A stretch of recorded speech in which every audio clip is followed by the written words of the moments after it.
이건 충격적인 일입니다. 한글이 전 세계에서 가장 쉽게 배울 수 있는 문자라고 주장하는 학자가 있습니다. 그의 발언과 함께 한글을 자국의 공용어로 지정하는 나라가 생기고 한글을 이용한 디자인과 예술이 크게 유행하고 있습니다. 이러한 사실에 기존 관계자들은 한글의 세계화에 크게 놀라는 모습인데요. 도대체 한글의 어떤 점이 전 세계인들에게 호감을 얻게 된 것일까요? 그 충격적인 이야기 시작해 보겠습니다. 그 전에 잠시 2초만요. 구독, 좋아요, 알림 설정은 영상 제작에 큰 힘이 됩니다. 세상에는 수많은 문자들이 존재합니다. 그리스 문자, 라틴 문자, 아라비아 문자, 한자까지. 각 문자는 오랜 시간 동안 발전해 왔고 나름의 역사와 아름다움을 가지고 있죠. 그런데요. 그 수많은 문자들 가운데 불과 며칠 만에 배울 수 있으면서도 수천 가지의 소리를 표현할 수 있는 문자 딱 하나만 있다고 한다면 믿으시겠어요? 바로 한글입니다. 한글은 단순히 한국의 문자가 아닙니다. 전 세계 언어학자들이 극찬한 가장 과학적이고 가장 아름다운 문자죠. 읽고 쓰는 법을 배우는 데는 단 며칠이면 충분하지만 그 안에는 수천 년을 이어온 철학과 수많은 소리를 담아낼 수 있는 논리가 숨겨져 있습니다. 그렇다면 도대체 이 위대한 문자는 어떻게 만들어졌을까요? 그리고 왜 지금 이 순간에도 세계 곳곳에서 한글을 배우고 싶어 하는 사람들이 늘어나고 있는 걸까요? 이제 그 특별한 이야기의 문을 열어보겠습니다. 한글의 놀라움에 주목한 외국 학자가 있습니다. 미국 메릴랜드 대학교의 언어학과 교수 로버트 램지입니다. 램지 교수는 한국의 언어라는 저서에서 한글이 왜 특별한지를 조목조목 설명했습니다. 그는 말합니다. 한글은 단 며칠 만에 익힐 수 있을 만큼 단순하면서도 인간이 낼 수 있는 거의 모든 소리를 담아낼 수 있는 문자다. 그 이유는 바로 한글의 구조가 너무나 논리적이기 때문이죠. 한글은 소리가 나는 위치와 입모양과 혀의 위치에 따라 만들어졌습니다. 이렇게 체계적이고 과학적인 문자는 세계에서도 흔치 않습니다. 그래서 램지 교수는 한글을 쉬운 글자일수록 배우기 어렵다는 모순을 깬 유일한 문자라고 극찬했습니다. 그리고 전 세계 사람이 만든 문자 중 가장 똑똑한 문자라고 하고 세종대왕은 음성학을 몰랐는데 음성학의 원리를 서구에서 이론적으로 정립하기 수백 년 전에 이미 문자로 구현했다고 말했습니다. 그리고 의문의 개념을 글자에 구현한 세계 유일의 시스템이다. 서양 언어학자들이 이런 음성적 구조를 이해하기 시작한 것은 수백 년 후의 일이다. 라고 말했습니다. 또한 한자와의 비교해서 중국 한자는 암기 중심이지만 한글은 원리 중심이라 누구나 쉽게 익힐 수 있다는 점을 강조하고 중국 문자보다 우월한 구조임을 강조했습니다. 그는 말합니다. 중국의 한자처럼 복잡한 표의 문자는 읽기, 쓰기 학습에 수년이 걸리고 소리와 문자 간 연결이 없다. 하지만 한글은 문자 하나하나가 음성학적 원리에 따라 만들어졌고 자모의 설계 자체가 그 원리를 보여주는 시스템이다. 그리고 한글은 한자와 다르게 문자 설계 원리가 노출되어 있다. 다시 말하면 문자를 어떻게 제작했는지를 알려주는 설계도가 있다. 그는 말합니다. 이 문자를 만든 목적 또한 놀랍습니다. 학자들을 위한 문자가 아니라 배우지 못한 백성들도 스스로 자신의 생각을 적을 수 있도록 하기 위해 한 나라의 임금이 직접 만들었습니다. 저는 이것을 문자의 민주화라고 부르고 싶습니다. 2009년 인도네시아 술라웨시 섬의 바우바우 지역. 이곳에 사는 찌아찌아족은 자신들만의 고유 언어, 찌아찌아어를 사용하고 있었습니다. 문제는 그 언어를 기록할 문자가 없었다는 것이죠. 찌아찌아어는 아주 오랜 세월 동안 입으로만 전해졌고 기존에 시도했던 로마자나 아랍 문자로는 이 언어의 복잡하고 미묘한 발음을 담기 어려웠습니다. 그때 그들에게 손을 내민 문자가 있었으니 바로 한글입니다. 2007년 한국의 언어학자들과 주 인도네시아 한국 대사관 그리고 바우바우시 정부가 협력하여 찌아찌아어를 한글로 표기하는 프로젝트를 시작하게 됩니다. 2009년 마침내 찌아찌아족은 공식적으로 한글을 자신들의 언어를 기록하는 문자로 채택하게 됩니다. 그 이유는 명확했습니다. 찌아찌아어의 소리를 가장 정확하게 표현할 수 있는 문자가 바로 한글이었기 때문입니다. 찌아찌아어는 5개의 기본 모음과 복잡한 자음군을 가진 언어인데 한글은 이런 구조를 정확히 받아줄 수 있는 유일한 음소 문자였습니다. 다시 말해 소리를 하나하나 분해해서 그 소리를 표현해낼 수 있다는 뜻이죠. 그 결과 찌아찌아 학생들은 자신들의 언어를 처음으로 읽고 쓰게 되었습니다. 찌아찌아족 교사 아비딘 씨는 이렇게 말했습니다. 한글을 배우고 나서 우리말의 소리가 훨씬 더 명확하게 들리기 시작했어요. 특히 파나 타 같은 소리를 정확하게 적을 수 있게 된 건 정말 놀라운 일이죠. 찌아찌아족의 한글 도입은 단순한 교육 시도를 넘어서 문자가 없던 언어에 문자를 입혀주는 문화 보존의 역사적인 순간이었습니다. 찌아찌아족은 이제 자신들의 언어를 책으로 만들고 간판으로 쓰고 학교에서도 배워가며 지켜나가고 있습니다.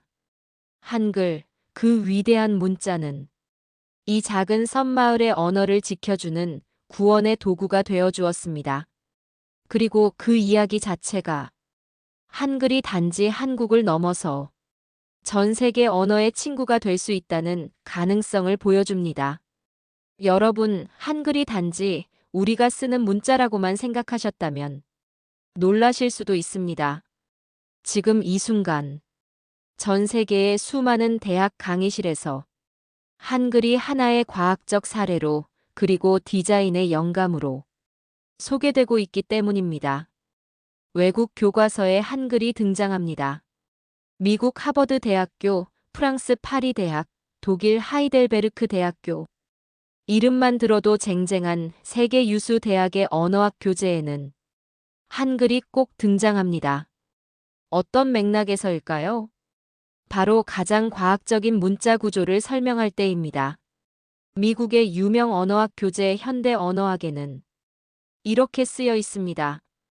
한글은 음소 단위로 분해되고 조합되는 인간 언어 체계에 가장 잘 부합하는 문자이다. 다시 말해, 한글은 소리를 시각적으로 그리는 문자라는 이야기입니다. 예를 들어볼까요? 기역은 목구멍에서 소리를 막는 모양에서 왔고, 미음은 입을 다물었을 때의 형상을 본떠 만들었습니다. 이처럼 한글은 단순히 글자를 조합하는 것이 아니라 소리의 철학을 시각화한 문자입니다. 그래서 외국의 언어학자들은 다음과 같이 말합니다.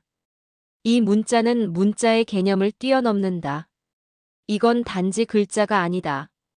인간을 위한 기술이다. 한글은 소리를 담는 그릇이자 정신을 담는 그릇이다. 세종은 문자를 만든 것이 아니라 세상을 바꾸는 도구를 만든 것이다. 문자는 기록을 위해 만들어졌지만 한글은 사람을 위해 만들어졌다. 또한 한글은 15세기 조선 세종대왕이 창제한 이후 과학적인 설계를 기반으로 누구나 쉽게 배우고 쓸 수 있도록 고안된 언어 민주주의의 상징으로 평가합니다. 훈민정음 해례본 서문 중에는 이러한 구절이 있습니다. 내가 백성을 가엾게 여겨 스스로 문자로 표현하지 못하는 이들을 위해 28글자를 만들었다. 세종은 문자 교육의 혜택이 귀족계층인 한자 사용층에게만 국한된 현실을 비판하고 모든 백성이 자신의 말로 생각을 기록할 수 있어야 한다는 신념 아래 한글을 창제했습니다. 이는 문자로 계급을 구분하던 동아시아의 전통을 넘어서는 언어 평등주의적 선언이었으며 동아시아의 계급 문화에 대한 시대 초월적인 사상이었습니다. 그래서 심지어 진화생물학자이며 언어학 저술가인 제러드 다이아몬드는 그의 저서 제3의 침팬지에서 다음과 같이 이야기했습니다. 한글은 문자학적으로 보면 세계에서 가장 진보한 문자다. 그리고 가장 과학적인 문자 체계이다. 다시 말하면 한글이 인류의 진화를 한 단계 상승시킬 수 있는 문자 체계라는 의미입니다. 그리고 그는 말합니다. 한글은 발명된 문자 중 가장 과학적인 구조를 가졌으며 세종의 업적은 문자학의 기적이다. 그가 기적이라고 표현한 것은 인류의 지성으로 이루어내기 힘든 것을 세종대왕이 해냈다는 이야기입니다. 그래서 학자들 사이에서는 세종대왕이 시대를 뛰어넘은 천재라는 말을 합니다. 이제는 언어학을 넘어서 디자인계에서도 한글이 주목받고 있습니다. 디자이너들은 한글을 처음 접한 순간 이렇게 말했습니다. 이건 언어가 아니라 예술이었다. 정방형 안에 딱 맞게 배열되는 자모, 가로와 세로의 균형, 획의 두께와 여백의 미. 그래서 해외 디자이너들은 알파벳보다 한글이 시각적으로 로고의 제작에 유리하다고 보고 있습니다. 또한 외국에서는 한글이 이국적이면서도 미니멀한 감성으로 받아들여지며 브랜딩, 포스터, 의류 디자인에 자주 활용됩니다. 폴란드의 디자이너 나탈리아 지흐는 한글의 기하학적 형태와 균형 잡힌 구조, 그리고 조합 가능성에 주목했습니다. 그녀는 한글 아트 프로젝트에서 자음과 모음을 이용해 음절 구성이 만들어내는 시각적 리듬을 캔버스 위에 옮겼습니다. 그녀는 동아시아 문화와 시각 미디어에 깊은 관심을 갖고 있었습니다. 그런데 한글을 만난 이후로 한국어로 된 문자의 형태미에서 동아시아 문화를 대표하는 디자인적인 영감을 얻었습니다. 그녀는 말합니다. 한글을 보는 순간 머릿속이 이미지로 가득 찹니다. 어느 날 한글을 일러스트와 연결해 보는 것이 어떨까 하는 생각이 들었습니다. 한글을 보는 순간 무엇을 그릴지에 대한 수많은 아이디어가 떠올랐고 제 상상력을 자극했습니다. K-팝, 한류 드라마, 한식 등 한국 문화가 세계적으로 인기를 끌며 한글 자체가 쿨한 요소로 소비되고 있습니다. 그리고 이 모든 것이 전 세계 디자이너들에게는 무궁무진한 창의력의 원천이 되고 있는 것이죠. 스페인 예술가 하우메 플렌사는 한글을 이용해 조형을 만들었습니다. 그는 말합니다. 한글은 세계에서 가장 정교하고 아름다운 글자입니다. 실제 글자의 의미는 이해하지 못하더라도 글자의 형태와 조형 자체가 아름다움을 느끼게 합니다. 가능성은 8.5m 높이의 열린 인물 조각으로 관람객이 조형물 내부로 들어가 한글 글자들 사이에서 세상을 보는 경험을 하도록 설계되었습니다. 그는 이 경험을 글자의 음악을 통해 세상을 보는 것과 같다고 비유했습니다. 한글은 뜻을 담으면서도 그 자체로 하나의 그림이 되고 공간을 채우며 감성을 전합니다. 이제 한글은 읽고 쓰는 것을 넘어 전 세계 창작자들의 창의적 언어로 진화하고 있습니다. 지금 이 순간 전 세계 수많은 사람들이 스마트폰을 켜고 한글 자음과 모음을 배우고 있다는 사실 알고 계셨나요? 이들의 첫 문장은 대부분 이렇게 시작됩니다. 오빠 사랑해요. BTS, 블랙핑크, 뉴진스. K-팝의 인기가 전 세계를 휩쓸면서 한국어 그리고 한글을 배우려는 사람들이 급격히 늘고 있습니다. 이들은 단순한 팬심을 넘어서 직접 노래 가사를 읽고 인터뷰 자막 없이 보고 팬레터를 직접 쓰고 싶은 마음에 한글을 배우기 시작한 것이죠. 특히 모바일 언어 학습 앱에서도 그 열기를 체감할 수 있습니다.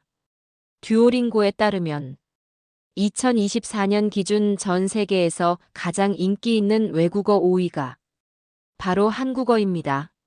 미국, 브라질, 인도, 프랑스, 필리핀 등 전 세계 곳곳에서 한글 입문자가 폭증하고 있죠. 그중 대부분은 K-팝 팬들입니다. 영국의 10대 팬 리사는 다음과 같은 말을 했습니다. BTS 노래 가사 중 보라해가 무슨 뜻인지 너무 궁금했어요. 그래서 처음으로 한글을 배우기 시작했어요. 보라해는 BTS의 멤버 비가 말한 단어예요. 비는 이렇게 말했어요. 보라색은 무지개에서 마지막 색이에요. 그래서 보라한다는 건 끝까지 서로 믿고 사랑하자는 의미예요. 다시 말하면 보라해는 영원히 함께하자. 끝까지 서로를 신뢰하자는 의미예요. 이렇게 작은 호기심 하나가 결국 문화를 배우는 시작이 되고 한 나라의 언어를 이해하는 창이 되고 있습니다. 이제 한글은 단지 읽고 쓰는 수단이 아니라 전 세계 젊은 세대에게는 사랑을 표현하는 방법이자 마음을 전하는 도구가 된 것이죠. 이제 한글은 한국인의 문자에서 세계인의 언어로 거듭나고 있습니다. 한글이 예쁘다고요? 맞습니다. 디자인적으로도 아름답죠.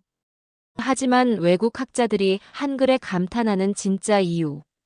그건 단순히 모양 때문이 아닙니다. 한글은 배우기 쉬우면서도 표현력과 논리가 가장 강력한 문자이기 때문입니다. 영어는 발음과 철자가 완전히 다릅니다. 그러나 한글은 그대로 발음이 가능합니다. 예를 들어 영어 단어 night를 보세요. 읽는 법은 night인데 K는 왜 발음하지 않을까요? 또 콜로넬은 왜 커넬이라고 발음하죠? 하지만 한글은 다릅니다. 기역과 아를 합치면 가, 시옷과 이를 합치면 시. 그대로 읽고 그대로 쓸 수 있습니다. 바로 이 1:1 대응 구조가 세계 언어학자들에게 가장 놀라운 부분입니다. 한글의 구조는 초성, 중성, 종성 세 가지입니다. 이건 단지 기호의 조합이 아니라 입의 움직임을 문자로 시각화한 체계입니다. 즉, 문자 하나하나가 발음을 따라가며 그 자체로 발성 설명서가 되는 셈이죠. 그렇기 때문에 외국 학자들은 이렇게 평가합니다. 한글은 세계 유일의 문자학 기적이다.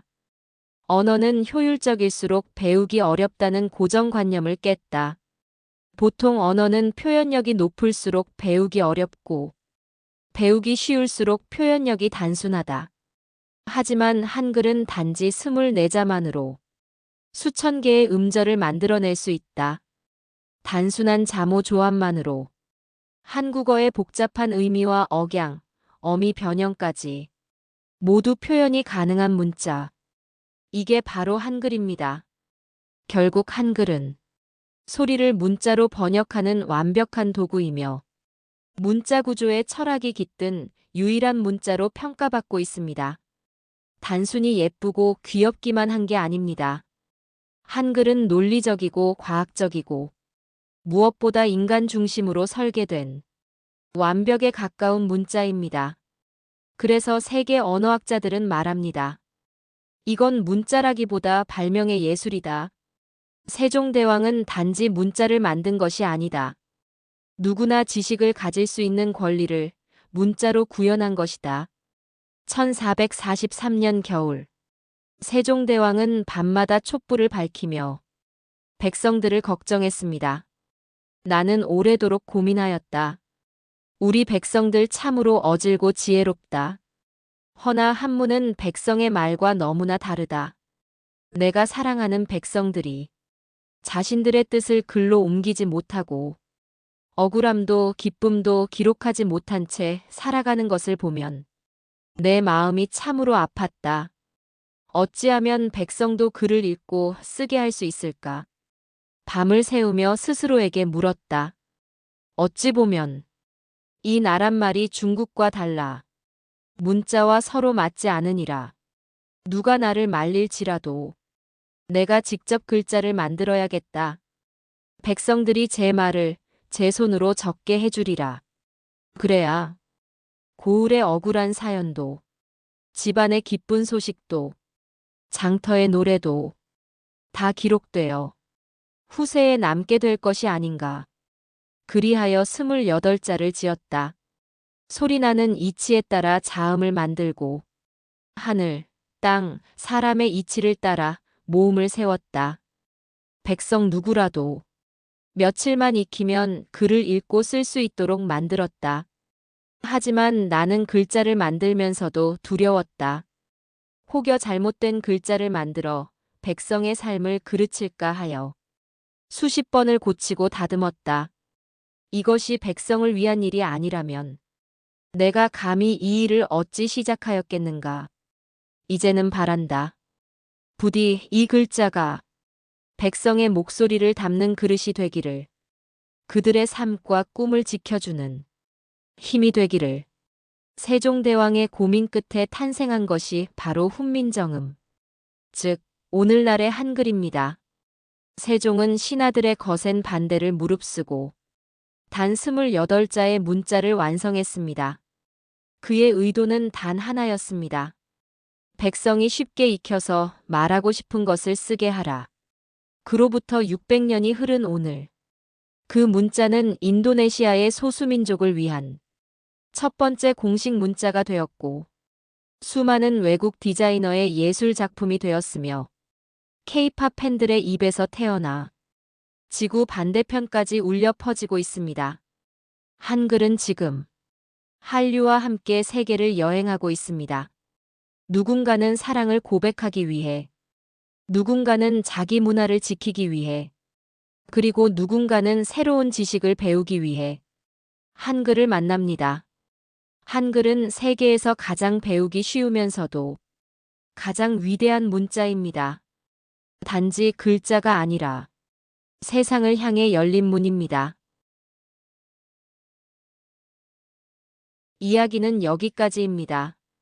한 외국인 학자에 의해 우리는 한글이 전 세계 다른 언어보다 배우기 쉬운 체계적인 글자라는 사실을 알게 되었습니다. 그리고 세계인들이 한글을 배우기 위해 노력하는 것도 볼 수 있었습니다.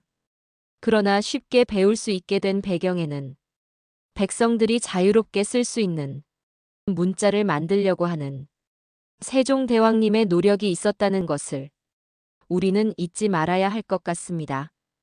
댓글을 통해 지적과 함께 수많은 정보를 제공해 주신 시청자 여러분께 깊은 감사를 드립니다.